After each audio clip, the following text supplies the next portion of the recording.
প্রার্থনা করেন। আল্লাহ রাসূল সাল্লাল্লাহু আলাইহি ওয়াসাল্লাম হাত তুলতেন আর দোয়া করতেন, আল্লাহুম্মা গফির লি আয়েশা মা তাকাদ্দামা মিন যামবিহা ওয়া মা তাআখার, আল্লাহুম্মা গফির লি আয়েশা মা তাকাদ্দামা মিন যামবিহা ওয়া মা তাআখার। আয় আল্লাহ, আপনার বান্দী আয়েশা যত গুনাহ আগে করেছে, যত গুনাহ পরে করবে, আল্লাহ আয়েশার সব গুনাহ maaf করে দেন। সুবহানাল্লাহ। আম্মা জান আয়েশা রাদিয়াল্লাহু তাআলা এটা জানেন। কি জানেন? বন্দুকের গুলি মিস হতে পারে। আম্মা জান আয়েশা এটা জানেন, তীরন্দাজের তীর মিস হতে পারে। কিন্তু রাসূলুল্লাহ সাল্লাল্লাহু আলাইহি ওয়াসাল্লামের দোয়া আল্লাহ তাআলা কখনো ফিরিয়ে দিতে পারেন না। আম্মা জান আয়েশা রাদিয়াল্লাহু তাআলা আনহা খুশি হয়ে যেতেন। কেন খুশি? ভাই বসেন তো আপনারা, বসেন বসেন, তেল লাগবে না ভাই, সবাই গরম হচ্ছে, আমারও গরম করবেন, বসেন, ডিস্টার্ব করেন না।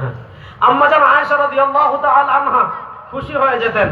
কেন খুশি হয়ে যেতেন? যে আল্লাহ রাসূল সাল্লাল্লাহু আলাইহি ওয়াসাল্লাম তার জন্য দোয়া করেছেন। তো আম্মা জান আয়েশা যখন খুশি হয়ে যেতেন, আল্লাহ রাসূল সাল্লাল্লাহু আলাইহি ওয়াসাল্লাম আয়েশাকে বলেন, ও আয়েশা, তোমার জন্য মাত্র একবার দোয়া করছি আর এতেই তুমি খুশি হয়ে যাচ্ছ। শোনো আয়েশা, ইন্নী আদউ লি উম্মতি ফি দুবুরি কুল্লি সালাতিন, ইন্নী আদউ লি উম্মতি ফি দুবুরি কুল্লি সালাতিন। ও আয়েশা, তোমার জন্য আমি এই দোয়া মাত্র একবার করলাম, আর আমার যে উম্মাহ 1400 বছর পর পৃথিবীতে আসবে, আমার যে উম্মাহ 1300 বছর পর পৃথিবীতে আসবে, আমার যে উম্মাহ 1500 বছর পর পৃথিবীতে আসবে, ও আয়েশা, আমি আমার এতিম উম্মাহর জন্য প্রত্যেক নামাজে এই দোয়া করে থাকি। সুবহানাল্লাহ।